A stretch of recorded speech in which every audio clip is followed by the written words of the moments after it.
In fact, she said to me many times, Gretchen, I want a big mass at St. Joseph's, and I want 40 high priests praying over me to make sure I can get into heaven. So we're about 39 priests short today, so Father Linus, you got your work cut out for you. Grammy was 91. She still lived independently. She still drove. She'd take several trips to the laundromat to Roach Brothers each week. On the weekends, she'd go to the dump. And she delighted in aggravating the workers there by whizzing by any lines of cars and not stopping at the guard shack. About a year ago, the workers had enough of her antics, and they threatened to call the cops. Nothing made Grammy happier. As she told the story, every cop in Medway came, flying in with their lights on and their sirens blasting to arrest her. And she loved every minute of it. But after that run in the police, Grammy abided by the rules and made fast friends with the guys down there. And she would love to talk to them about their tattoos. She always knew how to see the interesting things in people, use it to start a conversation, and end that conversation with a new friend. In recent years, Grammy would often say, I had a wonderful life. She repeated it so often, it was a running joke among us, and we laughed every time she said it. And if someone dare respond, did you really have a wonderful life?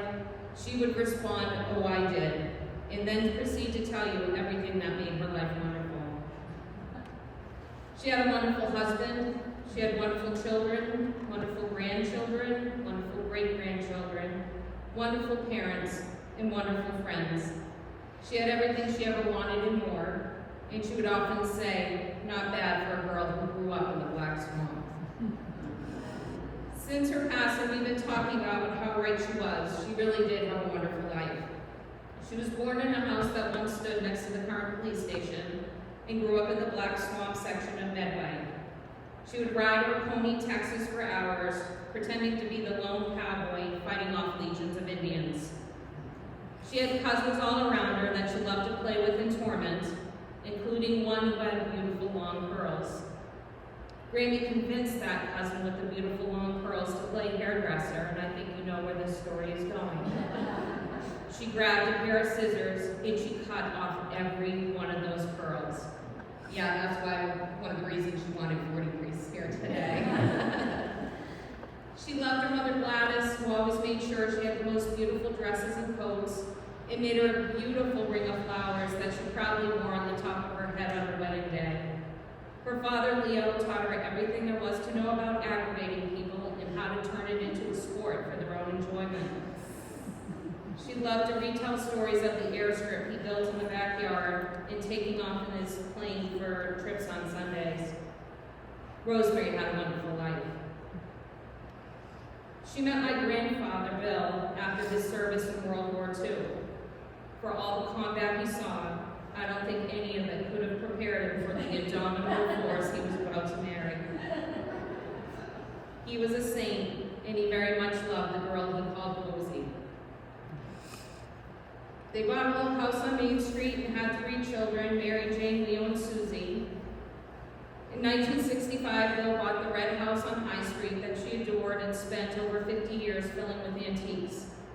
She had horses in the barn and MGs in the driveway, and every year the two of them would leave the day after Christmas to spend a week in Europe to celebrate the new year at the best of the best hotels in places like Rome, London, Paris, Amsterdam, and Gstaad. And in retirement, they bought the Posey Bee, a beautiful old 38-foot trawler named for my grandmother and docked it down the Cape. From spending nights singing and dancing at the chart room, to day trips to Cleveland Ledge, to weekends down Nantucket in the vineyard, the Posey Bee truly enriched their lives with such utter happiness. Rosemary had a wonderful life. Her children were her source of pride. She would brag to anyone who would listen, and like all moms, she spent so much time bragging to others, sometimes she may not have said it enough to the ones who deserved to hear it. But she was so proud of them.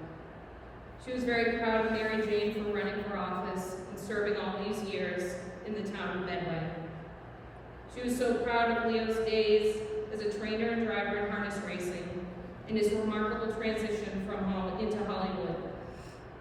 She was so proud of Susie, who graduated Smith College and Tufts Veterinary School, specializing in horses, which was the career that Rosemary would have chosen for herself in her next life. And she loved Leo's wife, Nancy, especially going to antique shows with her and trying to buy stuff out from underneath her just for the fun of it. Yeah, 40 priests may not be enough. After my grandfather passed, Grammy, Mary Jane, Leo, Nancy, and sometimes me, took off on amazing adventures. They took a boat down the Erie Canal. They went to England, Hawaii, and France. We sailed the Queen Mary from New York to London, and yes, she did ask the captain if we could take the same route as the Titanic.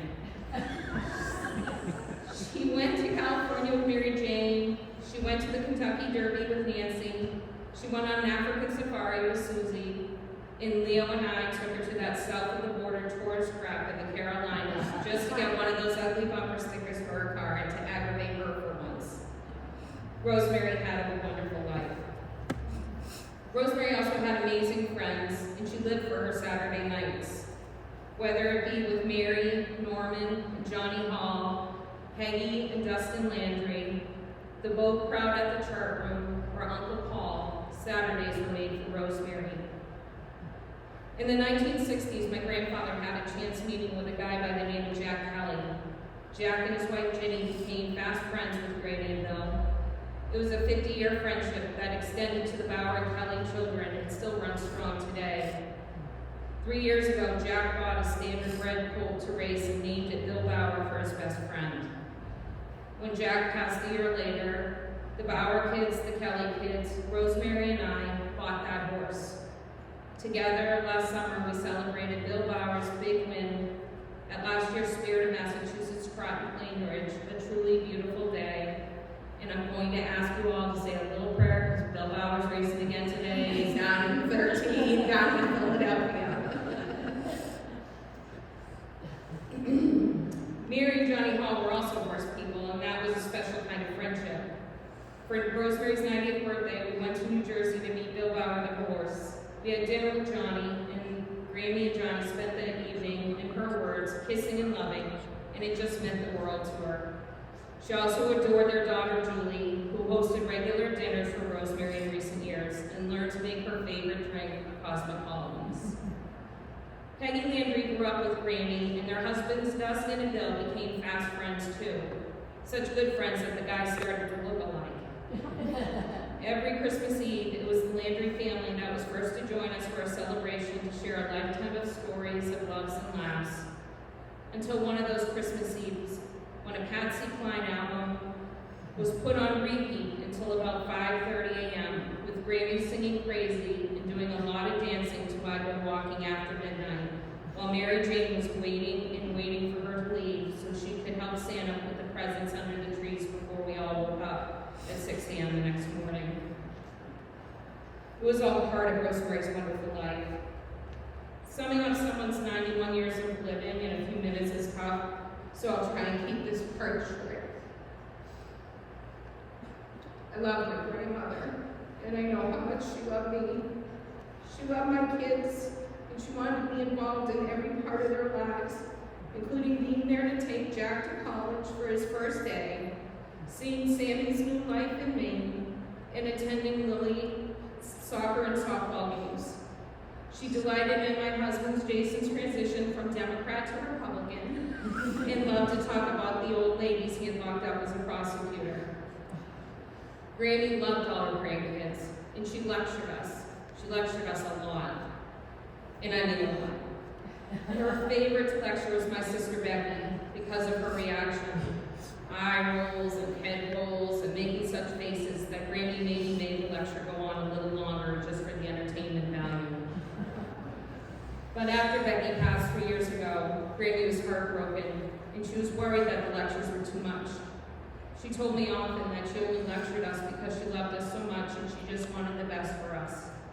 Becky knew that, we all knew that, but still she worried about it a lot, because the only thing she ever wanted for us was for all of us to have a wonderful life.